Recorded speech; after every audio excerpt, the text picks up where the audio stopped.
수업을 진행하겠습니다. 이번 시간에는 저번 시간에 했던 포물선 운동을 조금 더 구체적으로 살펴보도록 합시다. 일단 포물선 운동은 우리가 공중으로 어떤 물체를 던졌을 경우에 공간은 3차원이 되겠지만은 이 포물선 운동을 분석을 해보면은 수평, 수직 운동, 평면 운동으로 2차원 운동으로 그렇게 압축할 수가 있습니다. 그래서 수평 운동은 등속 운동, 그 다음에 수직 운동은 등가속도 운동으로서 이 두 가지로 나누어서 해석을 해 볼 겁니다. 그림을 한번 그려보겠습니다.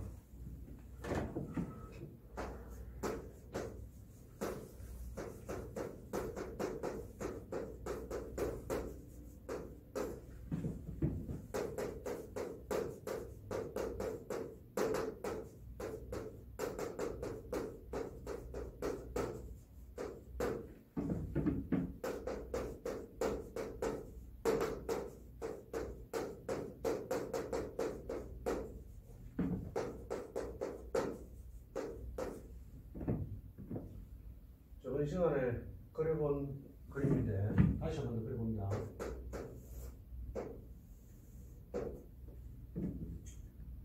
수평축이 위치,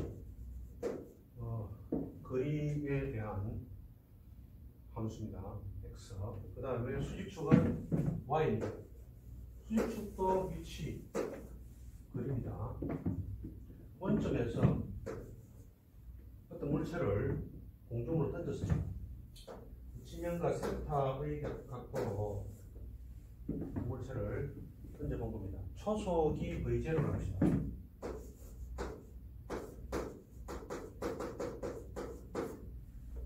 지면과 세타의 각도로 초속 V제로로 물체를 공중으로 던져본 겁니다. 이렇게 되면 물체가 포물선 운동을 하게 되는데 지면에서 점점 멀어져서 정점에 도달해서 다시 낙하 운동을 하게 됩니다. 수평, 수직 두 가지 운동을 하게 되는데 이 V0라는 초속을 베타 분해를 하는 거죠. 베타 분해하면은 수평으로, 그 다음에 수직으로 두 가지 베타로 분해가 됩니다. 수평의 초속을 V0x라고 x 방향의 초속입니다.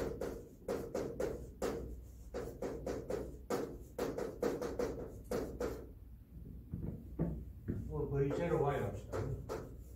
y 방향의 초속입니다.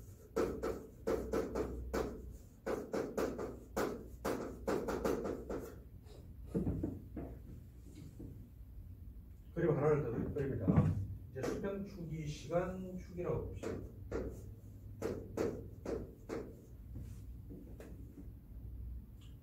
마찬가지로 포물선 운동을 하게 되는데 정점에 도달하는 시간을, 최고점에 도달하는 시간을 t의 최고점이라고 합시다. 이때 y 방향의 속도입니다. 수직 방향 속도입니다. vy는 점점 감소하다가 결국 이 지점에서 여기 되겠죠. 이때 최고 도달 높이를 y 최고점이라고 합시다. 최고 도달 높이의 최고점의 정점에 도달하게 되는데 이 그림을 가지고 우리가 몇 가지 파라미터들을 한번 살펴보고자 합니다. 첫 번째,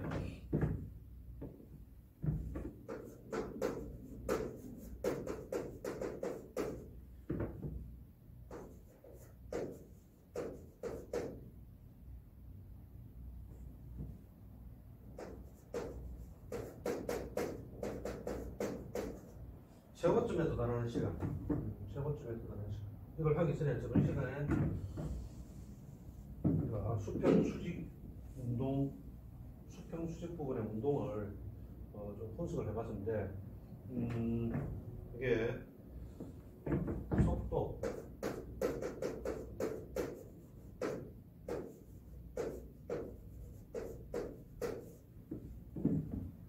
속도 x, y 두 가지로 나눠야 됩니다. 그러니까 x 방향의 속도와 y 방향의 속도. x는 수평 운동을 하기 때문에 초속이 그대로 유지됩니다. 그래서 v 제곱 x가 될 거고, y 수직 방향의 운동은 등가 속도 운동이니까 그 초속을 v0 가야 돼요. v0 y에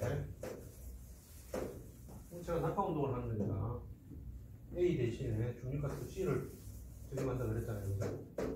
그래서 v0 y에 마이너스 gt 이렇게 표현하면 됩니다. 그 다음에 위치는 두 가지가 있거든요. x 미터하고 그 다음에 y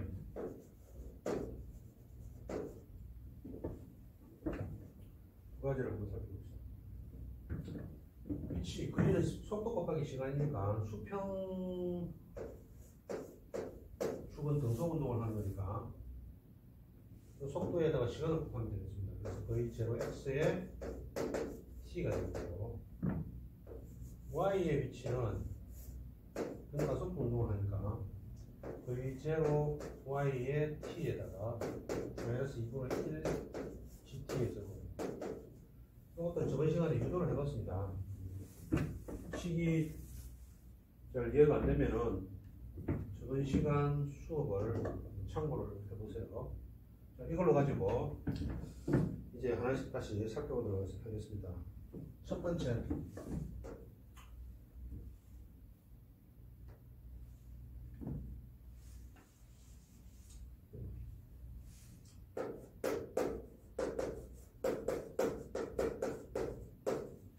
최고점에 도달하는 시간.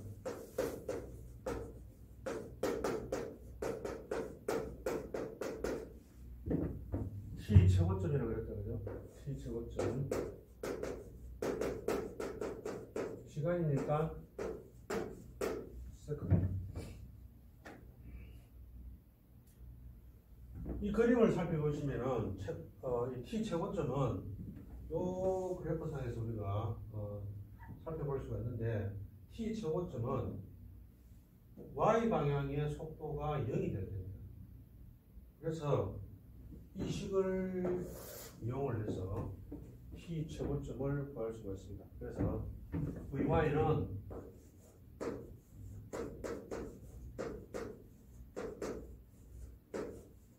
V0Y-GT인데 여기에 T에 T 최고점을 적용을 하면은 그때 Y 방향의 속도가 제로가 되니까 T 최고점은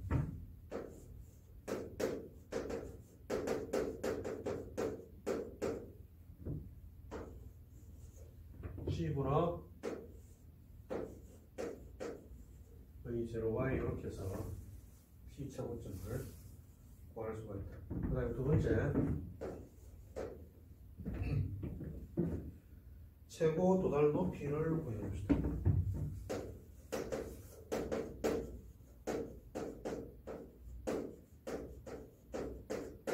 최고 도달 높이는 Y잖아요, 그죠? Y 최고점이 합시다. Y를 구하기 위해서는 이 식을 정리해야 되겠죠. Y는 V0YT에 마이너스 2분의 1 GT의 제곱. 근데 최고 도달 높이를 구하기 위해서는 T에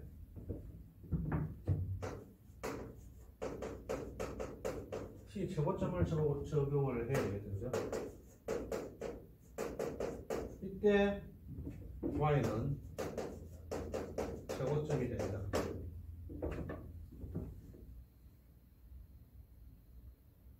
조금 전에 구한 T 최고점을 그 값을 대입을 시켜보면 V0Y에 지분의 V0Y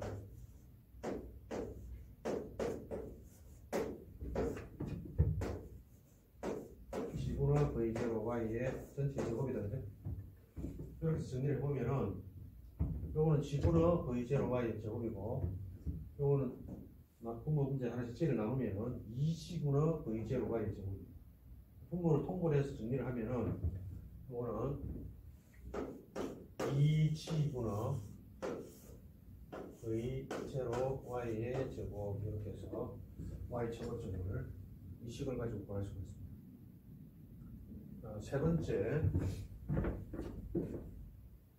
채공시간을 보여보도록 합시다. 세 번째 채공시간.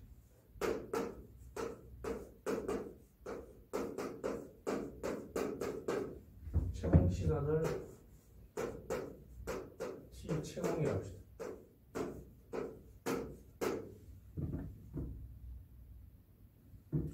채공시간은 이 그림을 통해서 쉽게 이해할 수가 있습니다. 바로 구할 수가 있는데 채공시간이라는 것은 물체를 공중으로 던졌을 때 결국 심열에 도달할 때까지 이 시간을 얘기를 합니다.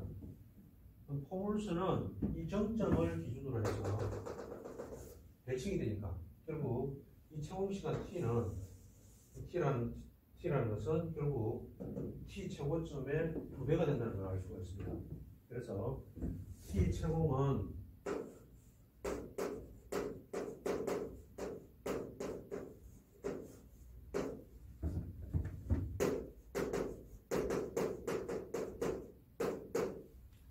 t 최고점이 지분의 거의 제로 y니까 2배니까 지분의 2 거의 제로 y가 되겠죠. 이렇게 해서 채공시간을 구했고 마지막으로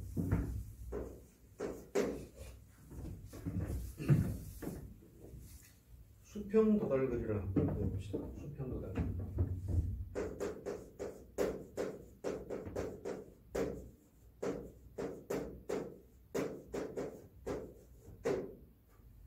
수평 도달거리를 x 수평이라고 봅시다.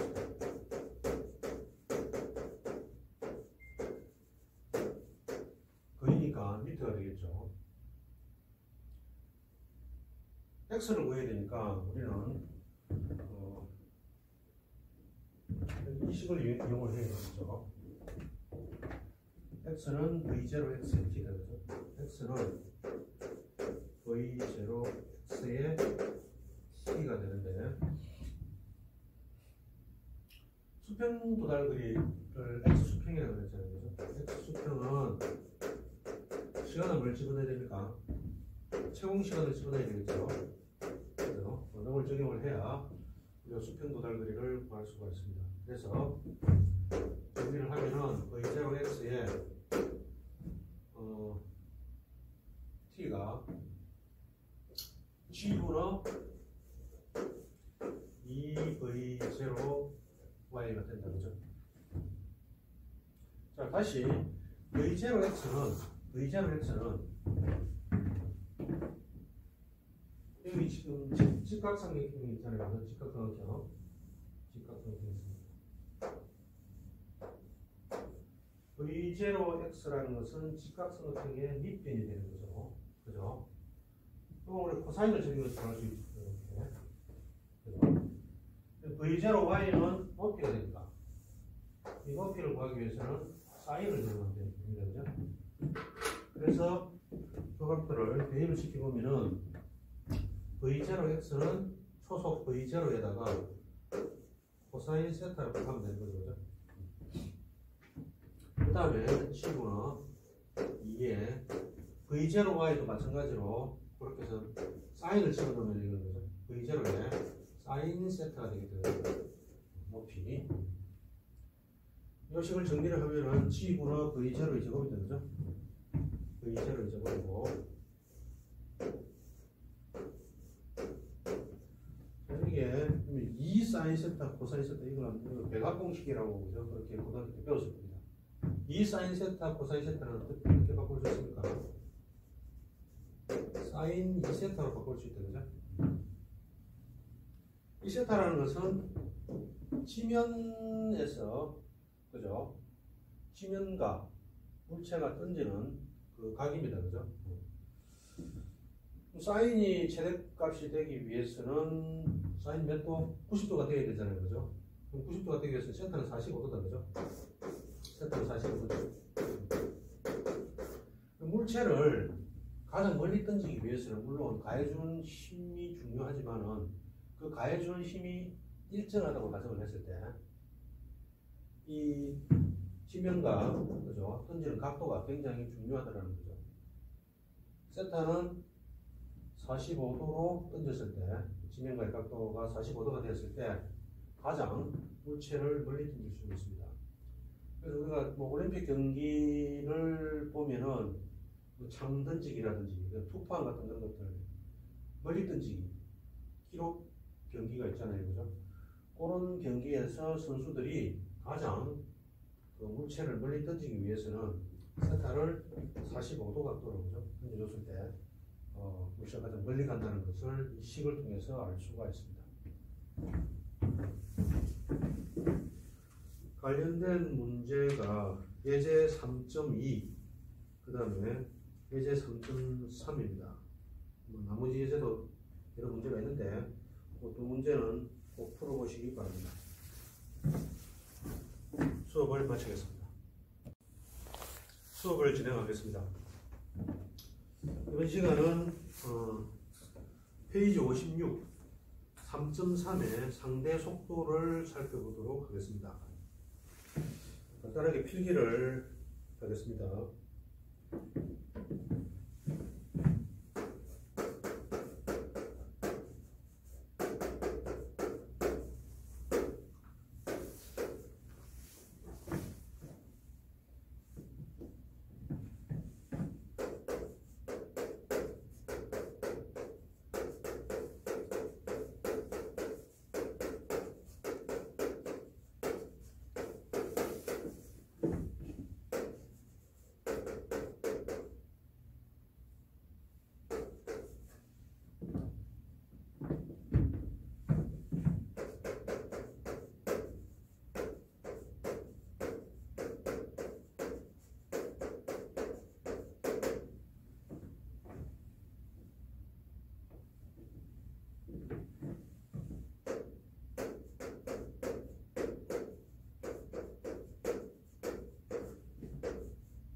상대 속도를 한번 살펴보시죠.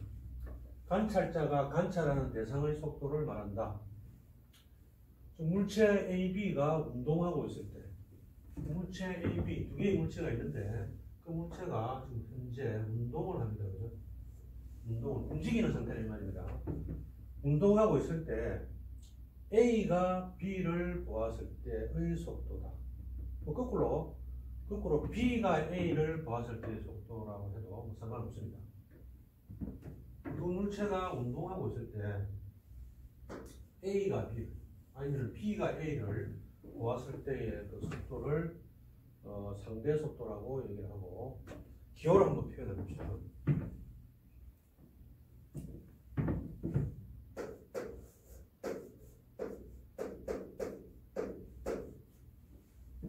벡터입니다, 그죠? A라는 것은 물체 A를 얘기하는 거고 E라는 것은 Earth, 지구, 그죠? 땅이라고 생각하시면 됩니다. 그러니까 기준 틀이 정지되어 있는 땅입니다, 그죠? 땅. AE는 VAE는 벡터인데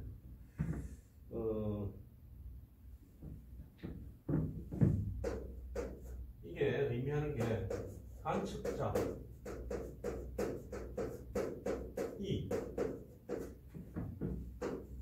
E에 대한 A의 속도입니다.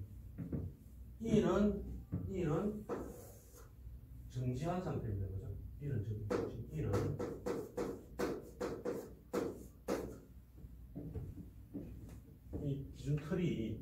기준틀이 E가 정지한 상태입니다. 정지. 땅이니까. 그 다음에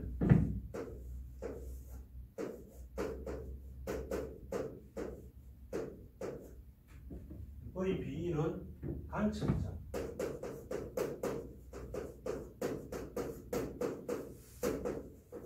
E에 대한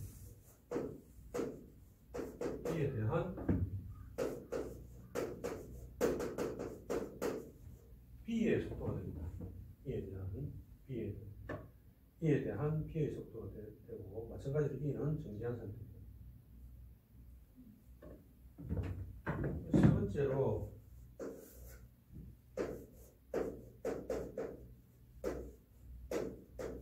자, 1번, 2번이 주어졌을 때 3번은 관측자가 B가 됩니다. 그죠? B. 첨자 중에 두 번째, 그죠? 뒤에 첨자입니다. 그죠? 뒤에 첨자가 기준이 되는 거죠. 그러니까 관측자 B에 대한 A의 상대 속도가 됩니다.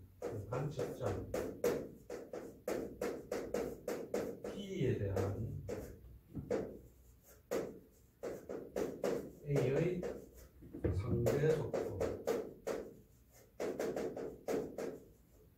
위에 속도하고 밑에 상대 속도를 좀 구분해야 되죠. 위에 E는 다 정지한 상태이지만은 여기 관측자 P라는 것은 지금 이동하는, 움직이는 상태입니다. 그죠? 이건 운동이라 했죠. 엄청 운동하는 상태입니다. 그죠?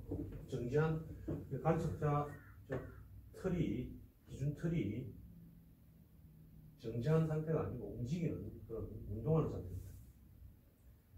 B에 대한 A의 상대 속도를 VAB로 저렇게 우리가 표시를 하는 겁니다. 자, 그러면 한 가지 그림으로 간단하게 VAB를 한번 살펴보도록 합시다. 일단 기준 틀이 E라고 합시다. 기준 틀이 E라고 합시다. 수평축이 X축이라고 합시다. X축에 양의 방향이라고 합시다. 조건이 B 벡터가 P점이라고 합시다. 포인트 B. 포인트 A라고 합시다. 포인트 A라고 합시다. 포인트 A라고 합시다.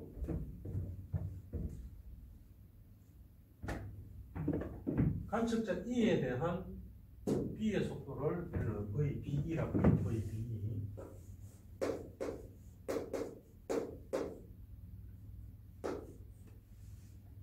관측자 E에 대한 B의 속도를 E가 지금 이거 기준틀이 정지되어 있잖아요. 그죠?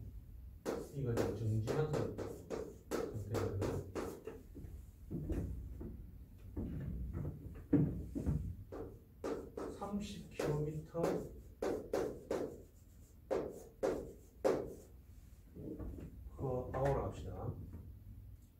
그 다음에 관측자 E에 대한 A의 상대 속도, A의 속도를 VA라고 한다면은 VA는 50km/h라고 합시다. B하고 A는 일단 물체가 움직이고 있는 상태입니다. 근데 우리는 여기서 뭘 구하고자 하냐면은 VAB를 구하려고 합니다. VAB를 구하려고 하는데, 우리가 직관적으로 봤을 때 B는 30km의 속도로 지금 달리고 있고 A는 50km의 속도로 달리고 있습니다. 속력으로 달리고 있습니다. 그럼 B가 A를 보았을 때 속력은 어떻게 되겠습니까? 20km가 되겠죠. 마치 실제로 A는 시속 50km의 속력으로 달리고 있는데 B가 A를 쳐다봤을 때는 마치 20km의 속력으로 달리는 것처럼 보입니다. 그죠? 그래서 그걸 우리는 어떻게 해서 구했냐면, 이 식을 표현한다면은 VAB는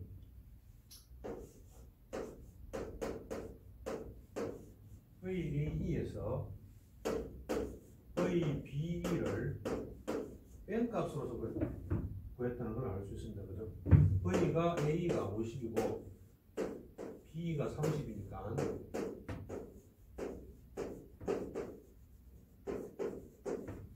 이렇게 해서 VAB를, 그죠? B에 대한 A의 상대 속도를 우리가 구해본 겁니다. 또 다른 그림을 한번 살펴봅시다. 이런 그림이 있습니다.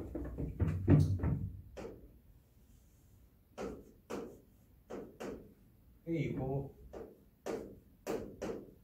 기준틀 E라고 합시다.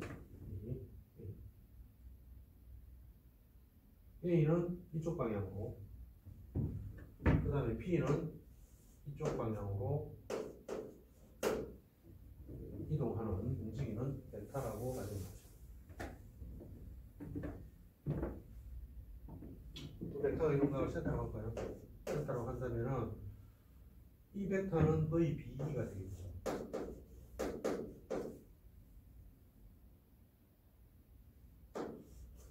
이 벡터는 VAE가 됩니다.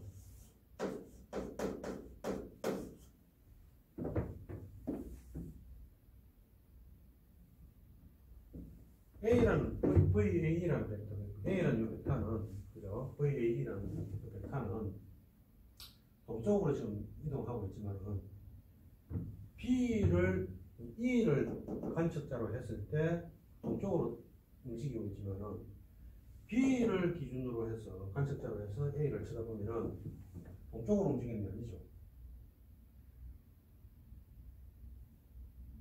B 쪽에서 봤을 때 A는 자기 쪽에서 점점 멀어지는 그런 형태입니다. 그냥 동쪽으로 움직이는 게 아니고 동남쪽으로 움직이는 걸 알 수 있습니다. 이걸 우리가 벡터로 표현해보면은, 그림으로 표현해보면 VB 벡터가 이거잖아요. 그죠? 마이너스 VB 벡터가 되니까 반대 방향으로 그려지겠죠. 이렇게 그려봅시다. 저 벡터가 마이너스 VB. 요 두 벡터의 합을 한번 구해봅시다.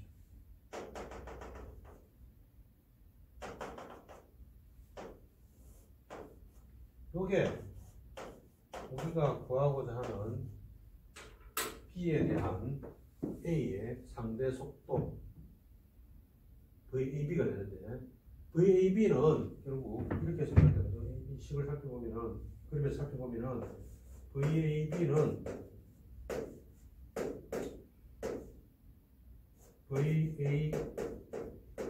VAE에서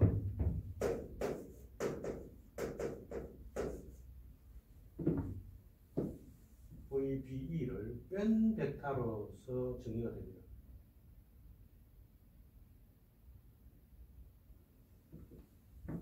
위에 구한 결과하고 같습니다. 상대 속도에 대한 정의를 한번 살펴보고 그 예제 문제 하나를 풀어봅시다. 예제 3.6에 보면은 강 건너가기가 되는데 문제를 읽어볼게요. 그림 3.13, 그림 3.13이 주어져 있습니다. 그림 3.13에 있는 배가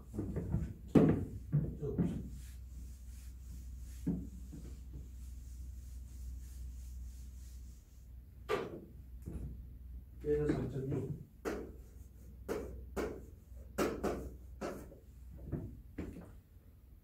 배를 보트라고 한다죠. 보트.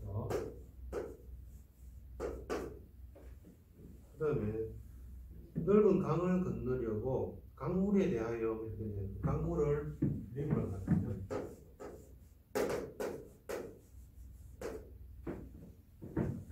그 다음에 관측자 E, 얼스, 그죠?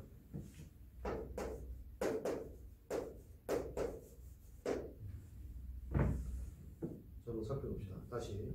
배가 넓은 강을 건너려고 강물에 대하여 10km/h의 속도로 북쪽을 향해 가고 있다. 배가 강물에 대하여. 그 다음에 강물은 동쪽으로 5km/h의 등속도로 흐르고 있다. 강둑에 있는 관측자가 측정한 배의 속도를 구하라. 이렇게 문제가 주어진 겁니다. 그림 한번 그려볼게요.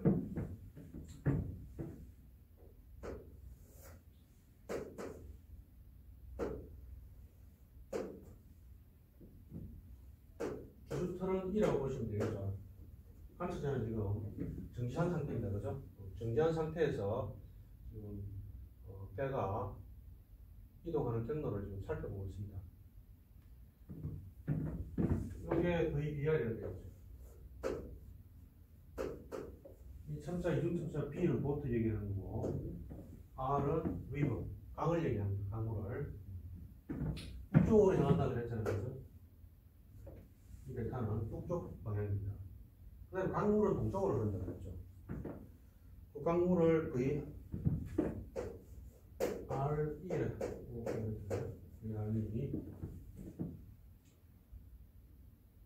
배는 실제 북쪽으로 가고 있지만은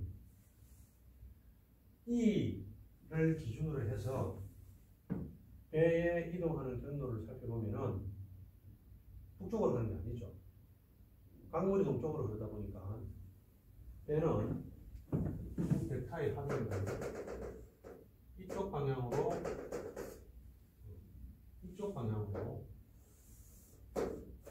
배가 이동한다는 걸 알 수 있습니다. 조각이 세타로 주어져 있거든요. 그 벡터를 VB라 해야 돼요. 그 벡터를 VB.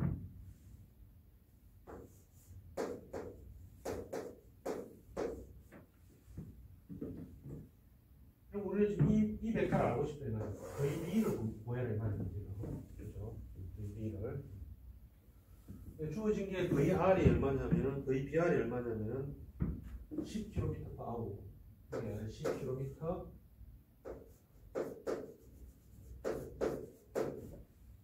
VRE가 5km/h입니다. 5km. 이렇게 주십니다. 이때 VB를 구해봐야 됩니다. VB를 쉽게 구할 수 있다, 그죠? VB는 일단 이 VB의 크기를 우리가 먼저 구할 건데, 직각삼각형이잖아요. 이 직각삼각형을 이용을 해서 직각삼각형이 빗변이니까 이거잖아요. 빗변이니까 결국 VBR 제곱 루트의 VBR 제곱 더하기 VRE의 제곱이 이렇게 돼요. 그러니까 VB 벡터의 크기, 이 약속을 저번 시간에 했잖아요, 그죠? 벡터하고 스칼라 표현할 때 화살표로 없으면 스칼라잖아요, 그죠? VB의 크기가 됩니다. VB의 크기는 VBR의 제곱에 VRE의 제곱이 되겠죠. 그래서 정리를 하면은 부터 10의 제곱 5의 제곱이 돼서 크기는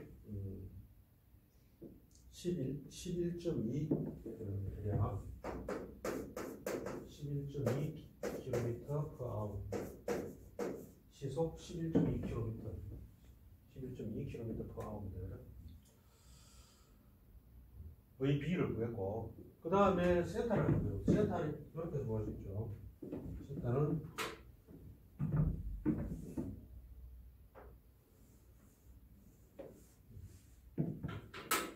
탄젠트 세타를 이용을 하면 되죠. 이렇게 해서 구할 수 있다, 그죠? 탄젠트 세타는 VBR구나. VRE가 되겠죠. 탄젠트 세타는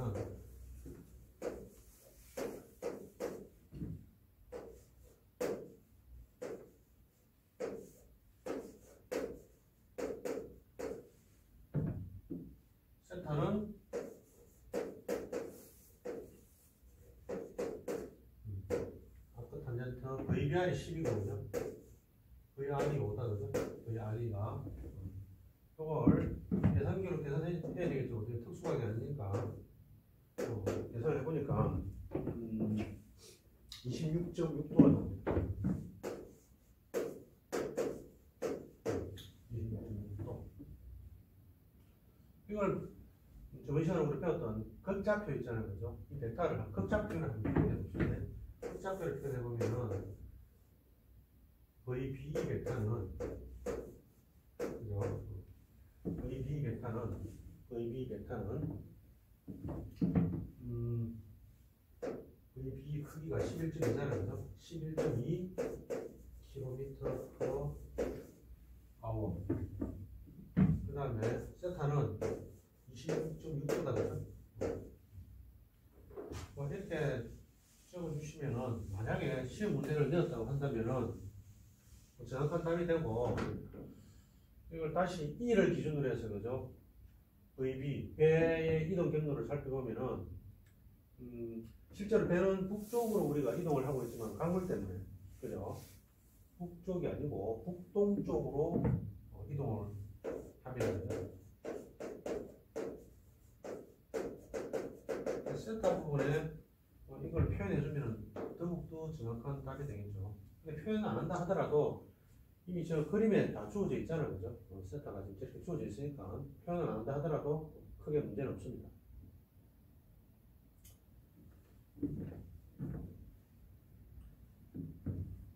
수업을 마치겠습니다.